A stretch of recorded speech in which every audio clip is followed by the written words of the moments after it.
शुरू। ठीक। नमस्कार, ज्ञानस्तु चैनल पर आप लोगों का स्वागत है। मेरा नाम है वरुण शर्मा और हम लोग इस टाइम जो पॉलिटी क्लास में विधेयक पढ़ रहे थे ना, तो हमने देखा था पिछली वाली क्लास में 2 भागों में बांट दी थी। पिछली वाली क्लास में देखा था कि कानून बनने की प्रक्रिया देख ली थी कि कैसे करके संसद में कानून बनने की प्रक्रिया है। बाकी जो मंत्री या फिर जो भी कोई प्राइवेट मेंबर जो भी बिल लाते हैं वो अपनी प्रक्रिया कैसे करते हैं, वो एक गवर्नेंस का टॉपिक अलग है। तो वो अपने कैसे बात करते हैं, किस हिसाब से उधर भी स्तर होते हैं, तब मंत्री एक फाइनली ड्राफ्ट तैयार करते हैं। वो ड्राफ्ट वो जो बिल है वो फिर बाद में टेबल होता है वहाँ पर जाके संसद में। तब संसद की जो प्रक्रिया होती है वो कैसे करके एक बिल अधिनियम बनेगा, एक्ट बनेगा, वो हमने लास्ट वाली क्लास में समझ लिया था।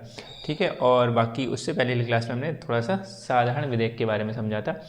तो हम विधेयक पढ़ मेजरली कि विधि निर्माण की प्रक्रिया, तो हमने प्रक्रिया भी समझ ली कैसी है, उसमें विधि में कौन कौन सी विधि आती है। तो इसमें विधेयक हमने देखा था, साधारण विधेयक देखा था।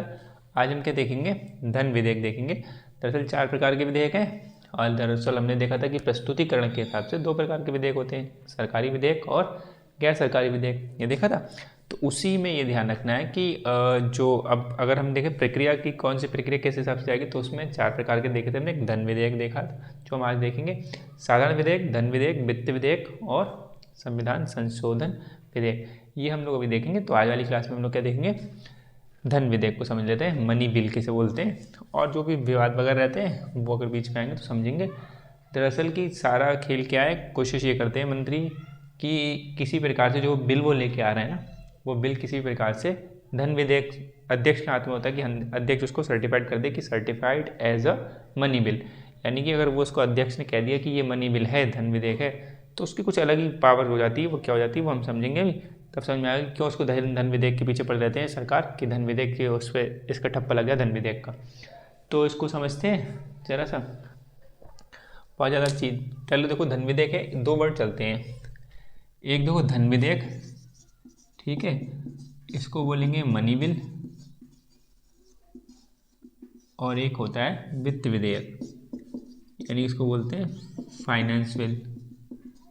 ठीक है, इन दोनों में अंतर है थोड़ा सा। तो दोनों में देखो आय और व्यय की बात आएगी। जैसे यहाँ पर जो लिख रखा है ना, ये थोड़ा सा अंतर ही बता रखा है कि राजनीति विज्ञान में या विश्व में, अगर आप ध्यान रखोगे तो राजनीति जो विज्ञान है ना, तो राजनीति विज्ञान में या फिर विश्व में भी जो धारणा चलती है धन विधेयक के संदर्भ में और वित्त विधेयक के संदर्भ में। तो वो क्या है, भारत में धन विधेयक क्या है वो हम समझेंगे भी क्या है। लेकिन ये अगर हम राजनीति विज्ञान में या विश्व की बात करें हम, तो क्या चलते, तो मान्यता क्या है, धन विधेयक किसको कहेंगे कि यानी कि कोई ऐसा विधेयक, कोई आपने जो विधेयक बनाया है, तो पहले तो वित्त विधेयक को समझ लो कि ऐसा विधेयक जिस विधेयक में आय यानी कि इनकम और व्यय यानी कि खर्च, आय और व्यय से संबंधित प्रत्येक विधेयक को, ठीक है, यानी कोई ऐसा विधेयक है जिसमें आय और व्यय की बात हो रही है। तो आय और व्यय की विधेयक जिस विधेयक में बात हो रही होगी, यानी इनकम की और खर्चे की जिसमें बात हो रही होगी, एक्सपेंडिचर की, उस विधेयक को वित्त विधेयक कहेंगे। ठीक है, तो ये सिंपल हो गया। उसके बाद में अगर धन विधेयक समझना है तो धन विधेयक में लिखा है आय और व्यय से संबंधित कुछ चयनित, कुछ फिक्स, कुछ उसमें से उठा लिए जाएंगे, कुछ चयनित, कुछ विशेष प्रावधान जो होंगे जो आय और व्यय से संबंधित हैं, उन विशेष प्रावधान अगर वो एक बिल में है, एक विधेयक में, तो उसको कहेंगे क्या, धन विधेयक। यानी कि जैसे कि एग्जाम्पल अगर ऐसे ले लो कि बहुत सारे जैसे आय व्यय का ऐसा खर्चा है कि इसमें सब में आय व्यय ये सब ऐसे है, तो इसमें ये कह रहे हैं वित्त विधेयक कह दिया आपने, ठीक है, तो वित्त विधेयक कह दिया। अब इसमें आय और व्यय में, अब इसमें से कुछ ये फिक्स चीज़ 2-3 चीज़ें उठा ली, प्रावधान उठा लिए, तो ये जो प्रावधान उठा लिए ये कह दिया, इसको कह देंगे धन विधेयक। ठीक है, यानी कि जो वेन डायग्राम बनता है, वेन डायग्राम में आपको समझना है, तो ये गोला खींच लो, इस बड़े गोले के अंदर एक छोटा गोला मार दो। ठीक है, यानी कि जो बड़ा वाला गोला है वो क्या हो गया, फाइनेंस बिल यानी कि वित्त विधेयक, वित्त विधेयक बी ऐसे कर लिया। और जो छोटा वाला गोला है ये क्या हो गया, धन विधेयक। ठीक है, यानी कि इसमें छोटे वाले गोले में क्या होगा आय और व्यय से संबंधित कुछ, ये भी आय और व्यय यहाँ लिखोगे, इसके अंदर भी आय और व्यय होगा, लेकिन इसके संबंधित कुछ विशेष प्रावधान, कुछ चयनित प्रावधान होंगे कि भैया ये वाले विषय हैं, तो ये जो आय और व्यय के विषय हैं तो ये व्यय से कहलाएंगे धन विधेयक। बाकी सारे आय व्यय से संबंधित कोई भी होंगे वो सब वित्त विधेयक कहलाएंगे।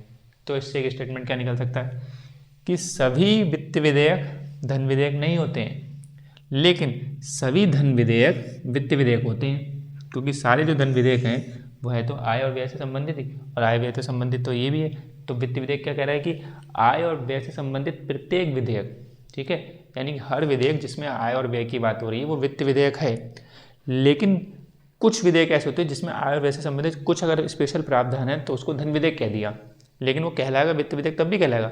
धन विधेयक वित्त विधेयक है, लेकिन इसका नाम रख दिया धन विधेयक क्योंकि इसमें आय और व्यय संबंधित कुछ स्पेशल प्रावधान है। ये बात समझ में आ रही है? तो अगर ऐसा स्टेटमेंट आ जाए कि सभी वित्त विधेयक धन विधेयक होते हैं तो गलत है।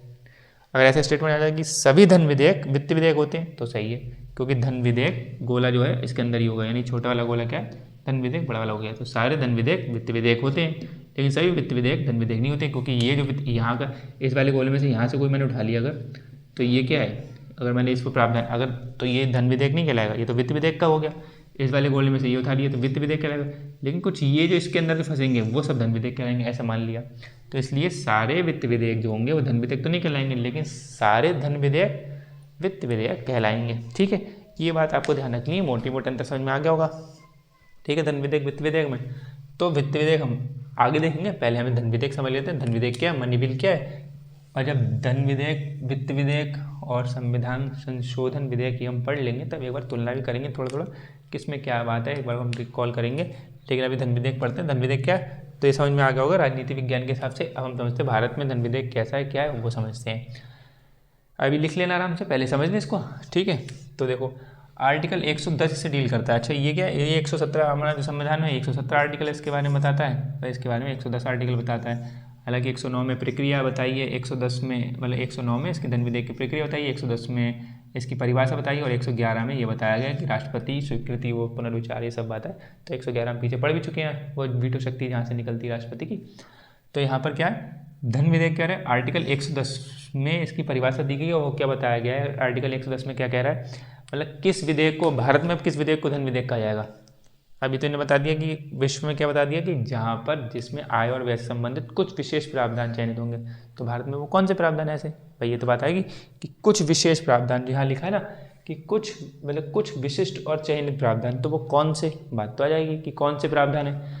तो वो कौन से प्रावधान है वो बताया गया आर्टिकल 110 में। यानी कहा कि आर्टिकल 110 से, यानी कि अनुच्छेद 110 से कोई अगर या सब, यानी कि आर्टिकल 110 है तो आर्टिकल जो 110 ऐसे लिखा होगा, उस 110 में 1 ये 2 3 4 5 6 7 ऐसे कर बहुत सारे बनाए गए कि भैया ये आर्टिकल 110 में है। तो एक अगर विधेयक जो यहाँ पे तैयार करा है, यानी कि ABCDEFG ऐसे मान लिया ये आर्टिकल 110 में लिखे हैं, और ये मंत्री जी एक ये लेके आए बिल। अब इस बिल विधेयक को धन विधेयक कब कहा जाएगा, इस विधेयक को धन विधेयक कब कहा जाएगा, जब इसमें से आर्टिकल में से, जैसे आर्टिकल 110 में से एक कोई एक उठा लो, यानी कि ए आ जाए, कोई एक, ठीक है, कोई एक या सब विषय, या तो सारे उठा लो कोई बात नहीं, कोई एक उठा लो या सारे उठा लो कोई बात नहीं, यानी कि ए हो गया तो हो सकता है AB भी कर लो या C कर लो, इतने ही रहने दो, या ये सारे ले लो, तो इतनी मर्जी है। लेकिन कोई एक या सब विषय हो, लेकिन बाहर से कोई विषय ना हो, यानी कि आर्टिकल 110 से कोई ना हो, यानी कोई जी तक है, यानी कोई ऐसा ना हो कि H आ जाए या फिर K आ जाए, ऐसा ना हो, ये चीज़ ना हो। तो यहाँ जी तक इसमें लिखा है तो बस जी तक ही बात है, तो आप या तो A से लेके सारे जी तक लिख लो, यानी कि आर्टिकल 110 में जो विषय बताए गए हैं तो वो तो सारे विषय लिख लो, या फिर उसमें से कोई एक ले लो, 2 ले लो, 3 ले लो, या सारे ले लो, लेकिन आर्टिकल 110 से बाहर ना हो। ठीक है, यानी कि आर्टिकल 110 में जो विषय बताए गए हैं विधेयक में, अगर उसमें से कोई एक या सब विषय हैं, ठीक है, लेकिन आर्टिकल 110 से बाहर कोई का विषय ना हो, तो वो धन विधेयक कहलाएगा। ये बात समझ में आ गई। तो एक धन विधेयक क्या हो गया कि आर्टिकल 110 से कोई भी एक विषय या सब विषय हो, लेकिन बाहर से कोई विषय ना हो, तो ऐसा विधेयक धन विधेयक कहलाएगा, तो मान लिया जाएगा। अब आर्टिकल 110 में विषय कौन कौन से लिखे हैं, तो बहुत सारे लिखे, तो कुछ का एग्जाम्पल ये बता दिए यहाँ पे। जैसे हम लिख सकते हैं कि कर लगाना, इम्पोज करना, तो कर लगाना एक ऐसा विषय है जो धन विधेयक में आ जाएगा। ठीक है, समाप्त करना, कर को हटा देना, एबोलिशन करना उसका। ठीक है, कर को लगाना, कर को समाप्त करना, कर को परिवर्तित करना, अल्टरनेट। ठीक है, और कर को नियमित करना, यानी कि रेगुलेट। तो कर लगाना, समाप्त करना, परिवर्तित करना, नियमित करना, अगर ऐसे विषय हैं तो ये आर्टिकल 110 में। ऐसे और भी लिखे हैं, जैसे आपको पता है संचित निधि का व्यय होता है ना, अभी निधि हम पढ़ेंगे आगे, तो वो जो है तो उसमें कोई घोषित करना कि भैया इनका जो सैलरी है वो संचित निधि पर, ठीक है, व्यय होगा। ठीक है, तो वो अगर वो ध्यान रखेंगे तो इनकी सैलरी, जिसकी सैलरी जैसे आपको कैग की सैलरी देखी थी, तो कैग की सैलरी क्या थी, उन पर भारित थी ना उस निधि पर, तो कैग की सैलरी ये डिसाइड करना, मतलब इसमें से निकाल के देना वो वित्त विधेयक की बात है, वो हम आगे समझेंगे, लेकिन ये डिसाइड करना कि भैया इनका जो सैलरी है वो उस निधि पर भारित होगी, तो ये घोषित करना, तो ये मनी बिल का काम है, ठीक है। या फिर ऋण लेना सरकार के द्वारा, ऋण लेना, ठीक है, ये भी लिख सकते हो उसका, ऋण लेना सरकार के द्वारा, ये सब धन विधेयक की बात है। उसमें लिखा है ऐसे करके, आर्टिकल 110 में बहुत सारी बातें लिखी, तो ये आर्टिकल 110 में से ऐसा कोई प्रावधान उठा लो या सब उठा लो, उस विधेयक में पड़े होंगे, ये बिल में पड़े होंगे, अगर इस बिल ऐसे पाया गया तो इस बिल को क्या कह दिया जाएगा कि कह दिया जाएगा मनी बिल है ये, ठीक। और इस बिल को मनी बिल कह दिया जाएगा तो इसकी विशेष पावर बन जाएगी, विशेष शक्ति क्या बन जाएगी, इस बार हम समझेंगे अभी कि क्यों मंत्री इस चीज़ में रहते हैं कि इसको बस मनी बिल कर दिया जाए, और क्यों मुद्दा बनता है फिर अध्यक्ष, और ये अध्यक्ष हाथ में होता है कि अध्यक्ष कह दे कि मनी बिल है ये, तो फिर मनी बिल है तो उसको एक शक्ति मिलेगी, वो क्या मिलेगी अभी समझेंगे हम। देखो तो ये तो समझ आएगा इसमें, यानी कि ये ऐसे बातें हैं। अब हम समझते हैं धन विधेयक के प्रक्रिया थोड़ी सी क्या मामला है, ठीक है। धन विधेयक जो है वो क्या, केवल और केवल लोकसभा में प्रस्तुत करा जा सकता है, और केवल मंत्री प्रस्तुत करेंगे। ये ध्यान रखना दो बातें, क्या कि जो धन विधेयक है वो केवल एक तो केवल लोकसभा में लाया जाएगा, टेबल कहाँ से कराया जाएगा, लोकसभा, राज्यसभा में शुरू ही नहीं कराया जा सकता उसमें चर्चा, ठीक है, बाद में राज्यसभा के पास भेजा जाएगा, लेकिन केवल लोकसभा में और केवल मंत्री, ये दोनों ध्यान रखना, केवल लोकसभा में और केवल मंत्री ही उसको प्रस्तुत कर सकता है। यानी मंत्री का मतलब जो मंत्रिपरिषद में जो सरकार में स्टैम्प है, भले ही सरकार में जैसे बीजेपी सरकार चलती है, बीजेपी के और सदस्य जो मंत्री नहीं बने हुए हैं वो भी नहीं टेबल कर सकते, यानी कोई प्राइवेट मेंबर यानी कोई सदस्य नहीं कर सकता, गैर सरकारी सदस्य नहीं कर सकता। ये बात समझ में आ रही है। साधारण विधेयक में देखा था गैर सरकारी कर देगा, लेकिन बाद में पारित ना होना अलग बात है, लेकिन यहाँ पर केवल लोकसभा में ही होगा और केवल मंत्री ही करेंगे। लोकसभा में भी तो विपक्ष भी बैठा है, और सरकार में जो सत्ता दल है, सत्ता दल के अन्य सदस्य भी हैं, वो भी सांसद बने बैठे हैं। तो ये ध्यान रखना कि केवल लोकसभा में केवल मंत्री ही, और निर्धारण इसका कौन करेंगे, अध्यक्ष करेंगे। किसका, कि कौन सा बिल मनी बिल है नहीं है, यानी कि जो फर्रा ये बना ये मनी बिल है या नहीं है। जैसे इसमें साफ साफ इसमें 110 से प्रावधान उठाए जाएंगे और 110 से बाहर का कोई नहीं लिया जाएगा, तो साफ दिख रहा है, सबको दिख रहा है। लेकिन कई बार ना बिल ऐसे बना के लेके आते हैं, उसमें इतने छोटे छोटे प्रावधान है, मतलब एक प्रावधान बड़ा सा ये है, उसके अंदर एक छोटा उपबंध है, फिर उसके अंदर सब है, उसके अंदर और छोटा और छोटा और छोटा, ऐसा बहुत सारी धाराएं बना दी उसके अंदर, कानून के अंदर। तो इतनी सारी धारा बना दी, उसमें एक कोई से भी एक लाइन में पता नहीं कहाँ पे कुछ छुपके से कोई बाहर का विषय लिख दिया। मान लो इतनी सारी लाइन है और इस वाली लाइन में ये लाइन 110 से बाहर की लग रही है, आर्टिकल 110 से बाहर की ये लाइन, तो इसका मतलब तो इस हिसाब से अगर इस बहुत बड़े बिल में एक छोटी सी लाइन जो 5 शब्दों की है या फिर 6 शब्दों की या 10 शब्दों की एक लाइन है, एक सेंटेंस है, वो आर्टिकल 110 में ऐसा बताया नहीं गया, तो ये मनी बिल नहीं कहलाएगा, क्योंकि उसमें साफ कह रखा है मनी बिल तभी होगा जब आर्टिकल 110 से संबंधित जो बातें लिखी है ना, या तो वो ही हो, सारी हो वो, या उनमें से कोई 1 2 5 हो जितनी हो, ठीक है। लेकिन उससे 110 से जो आर्टिकल बातें की उससे कोई भी बाहर की बात ना आ जाए, और कोई भी बाहर की बात आई तो वो मनी बिल नहीं कहलाएगा, तो वो वित्त विधेयक बन जाएगा, क्योंकि इससे बाहर कुछ भी गया तो बाहर पहुंचा तो वित्त विधेयक बन गया, यानी इस गोले से बाहर जाओगे तो आप वित्त विधेयक कहला जाओगे। और वित्त विधेयक की प्रक्रिया थोड़ी अलग होती है, साधारण विधेयक की तरह होती है, तो विशेष शक्ति नहीं मिल पाएगी।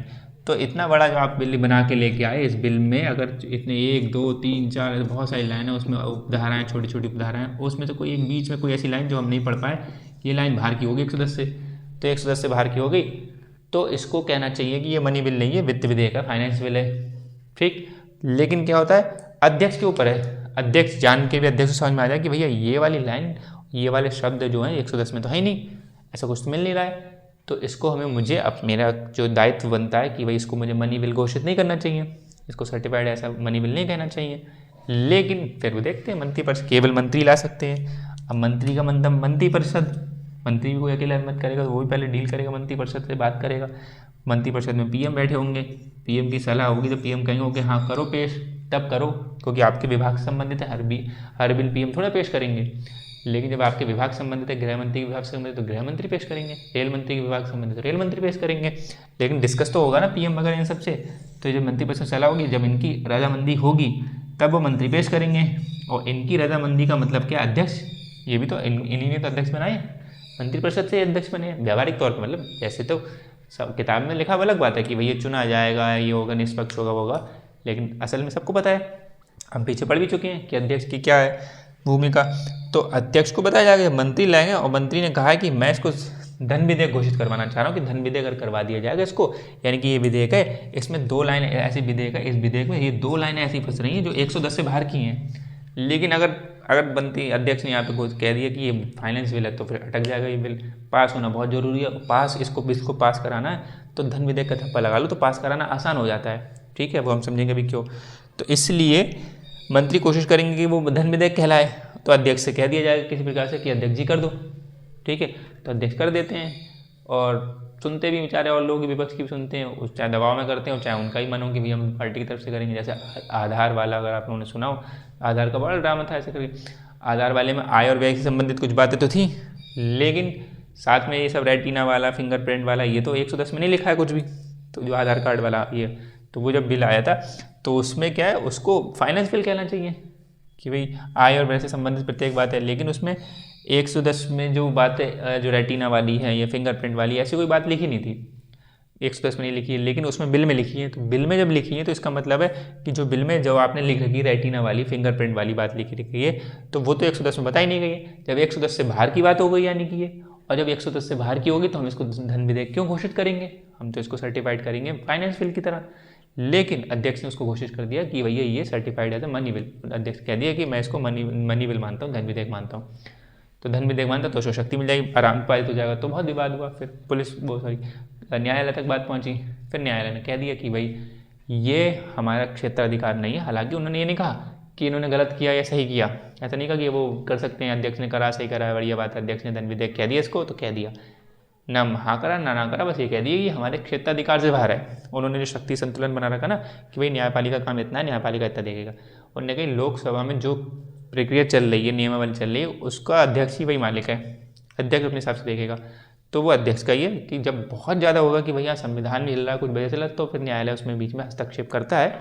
लेकिन उस टाइम न्यायालय ने कह दिया था कि 2016 के आसपास की बात है, तो उस टाइम कह दिया था कि ये हमारा क्षेत्राधिकार से बाहर है। तो उन्होंने धन विधेयक बोल दिया और आधार वाला बिल जो था वो पास हो गया हिसाब से, क्योंकि राज्यसभा की शक्ति उस टाइम हीन हो जाती है, क्षीण हो जाती है। समझेंगे अभी क्या है। तो 2 बातें ध्यान रखनी है, एक तो लोकसभा में ला सकते हैं और मंत्री ही ला सकते हैं, और फिर तीसरी बात क्या आ जाएगी कि निर्धारण इस पर ठप्पा कौन लगाएंगे कि ये मनी बिल है, कौन लगाएगा, अध्यक्ष। अब क्यों इसमें इतनी मारामारी है, क्यों है वो समझते हैं। इसको एक साधारण बहुमत से पारित कराना होगा, कोई विशेष बहुमत चाहिए नहीं, साधारण बहुमत। साधारण बहुमत का मतलब समझते हो आप लोग कि साधारण बहुमत का मतलब 100 में से 51, और साधारण बहुमत का मतलब है कि आधे से एक ज़्यादा, ऐसे तो मतलब है। और आधे से एक ज़्यादा का मतलब क्या है, अगर आधे से एक ज़्यादा आपके पास है बहुमत, तब तो आपने सरकार ही बना ली। और सरकार बनती कैसे, सरकार ऐसी तो बनती है कि आधे से एक ज़्यादा। तो जब सरकार में अगर हम हैं आज, तो आधे से एक ज़्यादा से तो हैं, और आधे से एक ज़्यादा तो हम साधारण बहुमत, ये बिल पास कराने में कितनी देर लगेगी, वो जो आधे से एक ज़्यादा से हम सरकार बनाई, उसी आधे से एक ज़्यादा से हम साधारण बहुमत भी पास करा देंगे, पहले बिल पास करा देंगे धन विधेयक को। जब गठबंधन वाला मामला होगा तो अलग है, तो उसमें दिक्कत है। तो फिर वही जब मंत्री पेश करेगा तो सबकी सलाह यहाँ गठबंधन बैठ के डिसाइड करे कि भैया ये मंत्री पेश करने जा रहे हैं, और जब साधारण बहुमत पड़े तो सब लोग हाँ में वोट करना, इसके प्रस्ताव में हाँ के पक्ष में वोट करना, तब अगले गठबंधन का मामला लगे कौन सा कौन बिदक जाए, कौन इधर को उधर चला जाए। ठीक है, तब भी फिर आयाराम गयाराम वाला मामला हो जाए। ठीक, उसमें भी थोड़ा रोक लगाएगी दल बदल कानून जो लेके आए, विरोधी कानून, लेकिन फिर भी 2/3 चलेगा तब। तो इसलिए यहाँ पर बात है कि अगर कोई गठबंधन की सरकार नहीं है और वो आधे से एक ज़्यादा लाके सरकार बनी है, जैसे कि बीजेपी कई बार कर चुकी है, पीछे उधर इंदिरा गांधी ने करा लास्ट टाइम में, तो अगर आधे से एक ज़्यादा ला के आपने सरकार बना ली और यहाँ पे ये कह रहे हैं आधे से एक ज़्यादा आपके पास होंगे तो अपना बिल भी पास करा लो धन विधेयक, तो ये बिल भी पास करा लेंगे यहाँ पे। तो इसलिए एक तो क्या है, लोकसभा में ला सकते हैं, राज्यसभा यहाँ पे गई, मंत्री ही पेश करेगा तो विपक्ष भी गया, तो राज्यसभा भी गई, विपक्ष भी गया, क्योंकि लोकसभा में बैठ कर रहा है। ठीक है, और ये हो गया। और निर्धारण कौन करेगा, अध्यक्ष, वो भी सरकार का ही है, क्योंकि जो सरकार आधे से एक ज़्यादा लेके, मतलब जो दल आधे से एक ज़्यादा लाएगा वो सरकार बनाएगा, और उसी सरकार का, उसी दल का अध्यक्ष बनेगा। तो और अध्यक्ष ही कहेगा कि हाँ भैया ये जो बिल है वो मनी बिल है। तो अध्यक्ष ने सब रास्ते खुलते जा रहे हैं, और साधारण बहुमत आपको लाना है, तो साधारण बहुमत से तो हमने सरकार बनाई, तो हम पास कर सकते हैं। अब आगे बढ़ें, इतनी चीज़ समझ में आ गई होगी। अब आगे देखो, राज्यसभा में मान लो अब वहाँ पे तो साधारण बहुमत से पास हो गया, लोकसभा ने पास कर दिया। अब लोकसभा ने पास कर दिया, अब समझो यहाँ पर क्या चीज़ है कि अब बात आ रही है राज्यसभा के पास। अब दूसरे सदन में तो जाएगा, क्योंकि हमने पढ़ा है विधि निर्माण की प्रक्रिया क्या है, एक सदन में शुरू होगा तो दूसरे सदन में भेजेंगे नहीं, देखो इसमें भी जो सब वही, हाँ ये फर्स्ट रीडिंग जो हम पीछे पढ़ चुके हैं, प्रथम वाचन, द्वितीय वाचन, फर्स्ट रीडिंग, सेकंड रीडिंग इसकी भी होगी। बाद में एंड में तृतीय सदन में तृतीय जो वाचन था इसमें वोटिंग हुई थी, वहाँ पे वोटिंग हो रही है साधारण बहुमत से, ठीक है।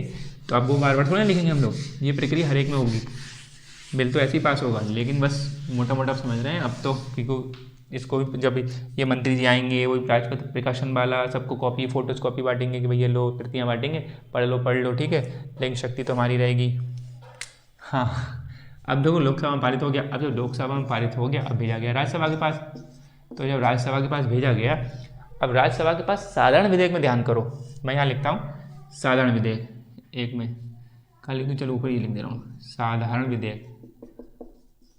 राज्यसभा क्या कर सकती थी, यस करेगी, राज्यसभा नो करेगी कि हम पारित करते हैं नहीं करते हैं, बात खत्म। या हम कहेंगे संशोधन करो इसमें, संशोधन का मतलब कि हम संशोधन बता देंगे, एक संशोधित बिल भेजेंगे इसके पास लोकसभा के पास, कि इसको चेंज करके भेज देंगे लोकसभा के पास, ठीक है। और चौथा ऑप्शन क्या है इनके पास, खाली बैठे रहो 6 महीने तक, 6 माह की बात थी इसमें, 6 माह, ठीक है। तो ये साधारण विधेयक में मामला था जो हमने पढ़ा पीछे वाली क्लास में। उसमें क्या था कि या तो यस कर दे, अब यस कर दिया इधर से, तो लोकसभा ने पारित करा और राज्यसभा ने भी यस कर दिया तो पारित हो गया, कोई दिक्कत नहीं। लेकिन मान लो गतिरोध कर दे, तो यहाँ से गतिरोध, नो में कर दिया तो गतिरोध। संशोधन जो भेजा इनने कि संशोधन करके भेजा बिल, इनने मना कर दिया हम तुम्हारा संशोधन वाला बिल हम मानेंगे ही नहीं, ठीक है। एक दो लाइन या जो वाली हम मानेंगे, तो फिर गतिरोध फिर बनना, मान लो इसमें भी गतिरोध बन गया था, मान लिया। और 6 महीने तक खाली कुछ करा ही नहीं इन्होंने, तो भी गतिरोध बन गया। तो संयुक्त बैठक बैठती है और संयुक्त बैठक बैठती है, वहाँ वोटिंग हो जाती है, तो पता चलना कि बिल पारित होगा या नहीं होगा, या फिर संशोधन होना क्या होना उसमें, ठीक है। तो वो संयुक्त बैठक वाला हम आगे एक बार संयुक्त बैठक और पढ़ेंगे, टॉपिक संयुक्त बैठक से एक दो चीज़ें और जानेंगे उसके बारे में। हालांकि पीछे हमने गतिरोध देख लिया, लेकिन हम लोग एक दो चीज़ और जानेंगे। तो ये समझ में आया था आपको साधारण विधेयक में, ठीक है। अब फिर आ जाओ वित्तीय विधेयक। अब लोकसभा ने पारित करा, अब आ जाओ राज्यसभा में। अब आ गया किस लिए, धन विधेयक को लेके। अब धन विधेयक को लेके इनकी शक्ति समझते हैं राज्यसभा की।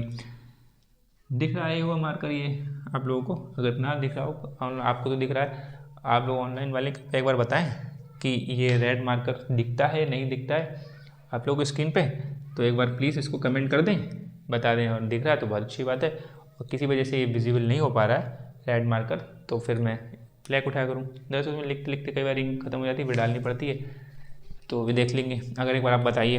तो अभी राज्यसभा के पास शक्ति क्या है कि राज्यसभा के पास है, हाँ लाल में भी इंक खत्म हो जाती है, लेकिन ये थोड़ा सा क्या है पता नहीं, स्मूथ चलता है, अच्छा ये बहुत टाइम तक चलता रहता है, ये थोड़ा इसमें जल्दी इंक डालनी पड़ जाती है। सो या तो फिर मैं 4-5 और लेके आऊँ मार्कर। तो लोकसभा राज्यसभा में जब पहुँचेगा तो धन विधेयक क्या करेगा, धन विधेयक के मामले में राज्यसभा के पास क्या है, राज्यसभा सिर्फ और सिर्फ क्या बढ़ सकती है, यहाँ पर जो संशोधन बोल सकती है ना, तो संशोधन की शक्ति राज्यसभा के पास नहीं है यहाँ पर, यानी संशोधन नहीं कर सकती, ठीक है। यानी कि संशोधन नहीं कर सकती, ये लिख सकते हो संशोधन नहीं कर सकती, यानी राज्यसभा संशोधन नहीं कर सकती उसमें। और राज्यसभा क्या है यहाँ पर कि वाला नो वाला मामला भी नहीं है कि नो भी नहीं कर सकती कि अस्वीकृत कर दे ऐसे करके। राज्यसभा या तो यस करे, तो नो भी नहीं कर सकती, ऐसे नो भी नहीं कर सकती, ठीक है। राज्यसभा का ऑप्शन क्या है, ये दो ऑप्शन है, या तो यस करे या फिर सिफारिश दे दे कोई, ठीक है। और इतना करने के लिए इसके पास 14 दिन है, 14 दिन, यानी कि या तो यस कर दे, ठीक है, यानी कि राज्यसभा के पास ये उठाना ही पड़ेगा मुझे मारकर। तो राज्यसभा के पास क्या है, राज्यसभा के पास ये नहीं है, ये वाले दो हटा दे रहा हूँ, काट दे रहा हूँ। यानी कि ना तो वो संशोधन कर सकती है, जैसे साधारण विधेयक में संशोधन के लिए कह सकती है, माने ना माने वो बात अलग है लोकसभा, लेकिन कह तो सकती है राज्यसभा, लेकिन यहाँ तो वो भी नहीं कर सकती। यहाँ पे अस्वीकृत कर दे तो अस्वीकृत कर दे संयुक्त बैठक बैठेगी, साधारण विधेयक में ऐसा कर सकते थे, लेकिन यहाँ पे आप नो भी नहीं कह सकते कि अस्वीकृत नहीं कर सकते। तो आपके पास दो ऑप्शन है, क्या कर सकते हो, या तो जो हमने वैसा भेजा उसको यस कर दो, तो राज्यसभा अगर चाह रही होगी तो यस कर देगी, और नहीं चाह रही होगी तो वही आपको सिफारिश देना चाहो सिफारिश दे दो। देखो सिफारिश और संशोधन में अंतर है थोड़ा सा, वही बताते हैं, लेकिन चलो अभी समझ ही लो, अभी समझ लो। सिफारिश का मतलब क्या हो गया, रिक्वेस्ट, ठीक है, एक तरीके से ये लिख दिया रिक्वेस्ट, उसका मतलब तो है अमेंडमेंट, यानी कि उसमें क्या संशोधन में क्या है, उनका जो बिल आया उसमें लाइनें चेंज वेंज करके इनके पास भेज दिया कि हमने ये चेंज करके भेज दिया, अब आप इस पर पारित कर दो, अच्छी बात है, नहीं कर दो अलग बात है, तो फिर गतिरोध हो जाएगा। धन विधेयक में क्या है, सिफारिश करेंगे कि रिक्वेस्ट करेंगे कि भाई आपकी जो है ये 3-4 चीज़ें अच्छी नहीं लग रही हैं, ऐसे चेंज कर लीजिए। ये रिक्वेस्ट होगी एक प्रकार से, और वो फिर करें तो वो अपने यहाँ कर लें, ये लोकसभा में कर लें तो कर लें, नहीं करें तो नहीं लगवाते। एक माने कोई सिफारिश है, 2 माने या 3 माने या सब माने, ठीक है, या फिर मान लो एक भी ना माने तो उनकी मर्जी। लेकिन सिफारिश का मतलब है एक तरीके से रिक्वेस्ट करना, संशोधन का मतलब है उसमें संशोधित करके भेजना, और कि हमारा संशोधित जो बिल हमने आपको संशोधित करके भेजा है उसको आप पारित कर दो ऐसे ही, और पारित कर दो तो अच्छी बात है, लोकसभा राज्यसभा में सहमति हो गई। लेकिन संशोधन करके जो साधारण विधेयक में जो भेजेंगे लोकसभा को, यहाँ पर मान लो कि वो माना कर देगी जो आपने संशोधन भेजा, हम नहीं मानेंगे तो फिर गतिरोध हो जाएगा। लेकिन धन विधेयक में क्या है, आपको संशोधन करने को दे ही नहीं रहे हैं, आप भेज ही नहीं पाओगे, आप खाली सिफारिश दो, सिफारिश कहोगे कि भैया ये 2-3 बातें हम आपसे कह रहे हैं, ये 2-3 बातें आप ऐड कर लो, ठीक है, और वो करे ना करे अलग बात। तो या तो यस कर दो, यस कर देंगे तो बात ही खत्म, और या फिर सिफारिश भेजो। तो सिफारिश के ऊपर पूरी लोकसभा के ऊपर जिम्मेदारी, जो सिफारिश भेजेंगे ये पूरा लोकसभा के ऊपर जिम्मे मूड है कि वो एक सिफारिश माने उनमें से कोई, या जितनी 1-2 माने, एक या अधिक माने, जितनी मर्जी दी हो, ठीक है, या सब मान ले या कोई भी ना माने, ठीक है, ये 3 ऑप्शन रहेंगे, या तो एक भी ना माने या सब मान ले या कुछ एक आध मान ले। ये लोकसभा के ऊपर पूरी जिम्मेदारी है, मतलब पूरा ये जो है स्वतंत्र है लोकसभा इस चीज़ को निर्णय लेने में, ठीक है। राज्यसभा कुछ नहीं कह पाएगी, हमने आपको 10 सिफारिशें भेजी, आपने 10 में से एक भी नहीं मानी, या आपने 10 में सिर्फ एक ही मानी। लोकसभा को पूरी स्वतंत्रता है इस चीज़ की निर्णय लेने की, आपने 10 सिफारिश भेजी है, मैं 10 की 10 मानूँ या फिर 10 में से एक भी ना मानूँ, ठीक है, या फिर 1 मानूँ, 2 मानूँ, 3, कुछ भी मानूँ, मर्जी। राज्यसभा के पास इतना ही सिफारिश दे दो या यस कर दो, और इतना करने के लिए आपके पास है कितने, 14 दिन। सिर्फ 14 दिन के अंदर इनमें से कोई एक्शन ले लो, 14 दिन के अंदर इनमें से कोई दोनों में से यस या सिफारिश का एक्शन ले लो। अगर नहीं ले लिया तो 14 दिन बाद हम खुद मान लेंगे कि वो पारित हो गया तुम्हारी तरफ से, समझ। हाँ, यही चीज़ है कि लोकसभा क्या है, लोकसभा में क्या है, लोकसभा ने पारित करा और 14 दिन तक ये खाली बैठ रहे, तो 14 दिन बाद अपने आप मान लेंगे राज्यसभा ने कर दिया इसको पारित, और वो बिल हो जाएगा पारित, फिर राष्ट्रपति के पास भेज दिया जाएगा, राष्ट्रपति साइन कर देंगे, बन जाएगा कानून, ठीक है। यानी कि वहाँ पर तो 6 माह की शक्ति थी साधारण विधेयक में, वहाँ पे 6 महीने तक, यहाँ पे 6 महीने तक रोके रख सकता था राज्यसभा, उसके बाद रोके रख सकता था, फिर संयुक्त बैठक बैठती थी, ठीक है, संयुक्त बैठक बैठती थी। संयुक्त बैठक में क्या होता था, संयुक्त बैठक में देखता था कि भाई वहाँ पे वोटिंग होती थी, दोनों दलों की मिलके बैठ होंगी, दोनों दलों क्या, दोनों सदनों की, लोकसभा और राज्यसभा दोनों मिलके बैठते थे। अब वो तो कल हमने बात ऐसे कर ली थी कि लोकसभा ज़्यादा पावरफुल हो जाएगी, लेकिन वहाँ पर उसका मतलब क्या है कि लोकसभा और राज्यसभा दोनों मिलके बैठेंगे। इसका मतलब है कि लोकसभा के जो बीजेपी के सदस्य होंगे और राज्यसभा के जो बीजेपी के सदस्य होंगे सिर्फ वही तो एक तरफ होंगे। जैसे हमने क्या देखा था, ऐसे देखा था ना कि संयुक्त जब बैठक होगी तो लोकसभा के 543 और राज्यसभा के कितने 245, ये मिलके बैठेंगे। तो ये मिलके बैठेंगे तो हमने देखा कि भैया सार्वभौमिक वोटिंग होगी। तो हम कल कह रहे थे कि लोकसभा ज़्यादा शक्तिशाली है, क्यों, क्योंकि नंबर इसके पास ज़्यादा है। ठीक है, फिर मैंने उस टाइम कहा था कि नंबर के हिसाब से मत ले जाओ, क्योंकि नंबर के हिसाब से नहीं। फिर मैंने कहा था बाद में कि हाँ एक हिसाब समझ सकते हो कि लोकसभा की हमें पढ़ के आ रहे थे वहाँ पे कि लोकसभा इसमें ज़्यादा शक्तिशाली है, राज्यसभा वहाँ पे हम दल नहीं देख रहे थे। लेकिन असल में बात तो दल की आएगी ना, असल में पार्टीज़ की बात आएगी। जब संयुक्त बैठक बनेगी तो वोटिंग जो होगी वो पार्टी के दल के लोग तो करेंगे। तो लोकसभा में 543 सीटें पूरी थोड़ी बीजेपी की थोड़ी ना है कि बीजेपी जीत जाएगी जब संयुक्त बैठक बैठेगी साधारण विधेयक में। तो लोकसभा में कुछ सीटें हैं या फिर आधे से ज़्यादा है, 273, 200, 300 ऐसे करके, ऐसे कुछ तो पूरी थोड़ा होंगी। मान ली 300 सीटें ऐसे मान ले रहे हैं, तो 300 सीटें बीजेपी की है, 200 सीटें तो यहाँ पे भी नहीं है, 243 तो यहाँ पर भी नहीं है, तो 243 बीजेपी की नहीं है। और इसमें 245 में मान लिया कि जब राज्यसभा ने तो मना ही कर दिया था, यहाँ पे तो बहुमत है ही नहीं इनके पास, क्योंकि तभी तो मना कर दिया, तभी तो संयुक्त बैठक बनी, संयुक्त बैठक बैठी। और जब संयुक्त बैठक बैठी है राज्यसभा में जब, तो इसका मतलब है बीजेपी के यहाँ पे नंबर कम होंगे, तो मान ले रहे हैं यहाँ पे 100 है बीजेपी के नंबर, क्योंकि 245 के आधे से कम थे, तभी तो यहाँ पर राज्यसभा में पारित नहीं करा पाई, तो 100 मान ले रहे हैं। तो 300 ये हो गए 400, ठीक है। तो इसलिए ऐसे करके देखेंगे तो फिर नंबर बढ़ जाएगा। और यहाँ पे 243 ये हो गया और 243 ये हो जाएंगे, और यहाँ पर कितने हो जाएंगे 145, तो 345 हो जाएंगे। तो ऐसे 300-400 यहाँ पर लग रहा नंबर ज़्यादा है, तो यहाँ पर जीत सकती है।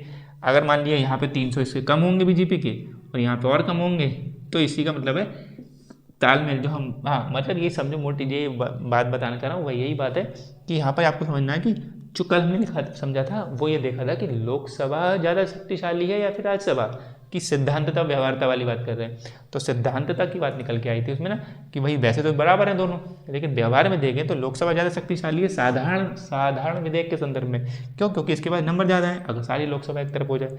लेकिन ऐसा तो होता नहीं है, दल में लोग अलग अलग, तो दल के सदस्य यानी कि इसके पास इतना संयुक्त बैठक का मतलब इतना होगा कि लोकसभा के बीजेपी के सदस्य चाहे जितने हो प्लस राज्यसभा के बीजेपी के सदस्य।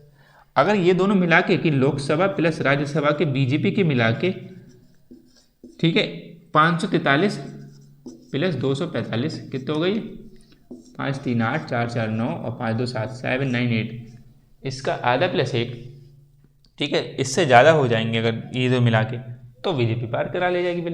लेकिन ऐसा कई बार नहीं हो पाता था क्योंकि राज्यसभा में बहुमत बहुत कम हो पाता था। राज्यों की सरकार 2016 के आसपास जब बीजेपी गवर्नमेंट बनी थी तो राज्यों में सरकारें नहीं थी, केंद्र में बन गए थे। तो ऐसे करके जब देखा जाएगा तो मामला यही है कि वहाँ पर राज्यसभा टक्कर दे सकती है साधारण विधेयक में भी। संयुक्त बैठक बैठेगी तो हर बार ये नहीं होता कि संयुक्त बैठक बैठेगी तो हर बार लोकसभा निकाल के ले जाएगी। संयुक्त बैठक में भी संयुक्त बैठक बैठेगी तो लोकसभा के पास कम बहुमत है, लोकसभा में भी बस बहुमत है लेकिन जीती हुई है कम है, बस पास का ही है, बिल्कुल 273 के पास ही है, 80 के आसपास मान लो ऐसा, और राज्यसभा में कतई नहीं है तो बिल्कुल नहीं करा पाएगी पारित, है ना। तो ये चीज़ इसलिए है कि वहाँ पर व्यवहार में देखेंगे तो लोकसभा निकाल के ले सकती है किसी प्रकार से। ऐसे ही इस वाले में क्या है कि सिद्धांतता और व्यवहारता दोनों में लोकसभा इसमें तो ज़्यादा है कि क्यों कि सिद्धांत के हिसाब से तो लोकसभा दिख ही नहीं ज़्यादा कि भाई लोकसभा के पास ये देखो ऐसा कर इनके पास शक्तियाँ हैं कि लोकसभा में ये प्रस्तुत होगा, मंत्री करेगा लोकसभा वाला, अध्यक्ष उसको प्रमाणित करेगा, ठीक है, तो सिद्धांत दिख रहा है। व्यवहार में भी दिख रहा है कि व्यवहार में क्या है कि राज्यसभा के पास क्या खाली 14 दिन की विलंबकारी शक्ति है और राज्यसभा खाली क्या कर सकती थी, ये लिखा हुआ है यस कर सकती थी या सिफारिश कर सकती थी 14 दिन तक, और 14 दिन का समय है। तो राज्यसभा के पास व्यवहार में भी यहाँ पर कमज़ोर है राज्यसभा, यानी कि एलएस ग्रेटर देन है, तो राज्यसभा व्यवहार में भी कमज़ोर है और सिद्धांतता भी कमज़ोर है। वहाँ पे सिद्धांतता देख रहे थे दोनों और राज्यसभा बराबर थी लेकिन व्यवहार में लोकसभा ज़्यादा है। तो ये चीज़ समझ में आ रही होगी मेरे ख्याल से, है ना। ऑनलाइन आपको कोई ये चीज़ समझ में नहीं आए तो एक बार बताना, मैं फिर से डिस्कस कर दूंगा अगली क्लास में लेके, आप इसको बताना कि क्या इसको कुछ समझ में आया नहीं आया कि जो मैंने बताया कि 543 है वो सब चीज़ें, कि यहाँ दल की बात हो रही कि जब संयुक्त बैठक बैठेगी तो संयुक्त बैठक का मतलब है कि लोकसभा के बीजेपी के सदस्य और राज्यसभा के बीजेपी के सदस्य, ठीक है। तो ये चीज़ समझ में आगे होगी, और नहीं तो एक बार मुझे बताना कमेंट करके, हम लोग अभी डिस्कस कर लेंगे फिर अलग से मेरेज करके बहुत बढ़िया अगर एग्जाम्पल लेके समझेंगे। अब क्या है, जब राज्यसभा या तो राज्यसभा के पास पहुँचेगा तो राज्यसभा के पास क्या है, यस कर दे या सिफारिश दे दे, और सिफारिश में फिर लोकसभा माने, एक आध माने या सब माने या कोई भी ना माने, ठीक है। और ये सब करने के राज्यसभा के पास 14 दिन है, 14 दिन के भीतर अगर ऐसा कुछ नहीं कर पाई तो हम स्वतः मान लिया जाएगा कि वो प्रमाणित है, मतलब पारित हो गया वहाँ से राज्यसभा से, फिर राज्यसभा से पारित हो गया चाहे उसकी रजामंदी से चाहे 14 दिन के बाद फिर राष्ट्रपति के पास पहुँचेगा। राष्ट्रपति के पास केवल 2 ऑप्शन यहाँ पे बच रहे हैं, अब ध्यान रखो, राष्ट्रपति यस कर सकते हैं या नो कर सकते हैं, ठीक है, पुनर्विचार के लिए नहीं भेज सकते। साधारण विधेयक में क्या था, राष्ट्रपति यस करें नो करें वाला मामला था, है ना, और ये वो जेब में भी रख ले वाला मामला, या पुनर्विचार के लिए भेजें। लेकिन धन विधेयक को राष्ट्रपति पुनर्विचार के लिए नहीं भेजेंगे, राष्ट्रपति केवल या तो यस करेंगे जो राष्ट्रपति के पास आएगा या नो करेंगे। अच्छा मैंने यहाँ पर लिखी नहीं लिखी राष्ट्रपति की सिफारिश धन विधेयक में, एक चीज़ लिख लो यहाँ पर, इसमें ऐड कर लो यहाँ पर, राष्ट्रपति की सिफारिश जरूरी, राष्ट्रपति की सिफारिश जरूरी, ठीक है। जैसे क्या है कि आपने देखा होगा कि जब हमने पढ़ा था साधारण विधेयक में देखा था, तो साधारण विधेयक में क्या देखा था कि राष्ट्रपति की सिफारिश की जरूरत नहीं है, लेकिन अब बात देखा था आर्टिकल 3 वाला नए राज्य के निर्माण से संबंधित, हमने वो अब बात देखा था। लेकिन धन विधेयक को अगर आपको पिटेबल कराना है तो राष्ट्रपति की सिफारिश की जरूरत पड़ जाएगी, यानी ये सब वोटिंग वोटिंग होने से पहले, जो वोटिंग हो रही है साधारण बहुमत की, इससे पहले आपको राष्ट्रपति की सिफारिश की जरूरत पड़ेगी, यह ध्यान रखना।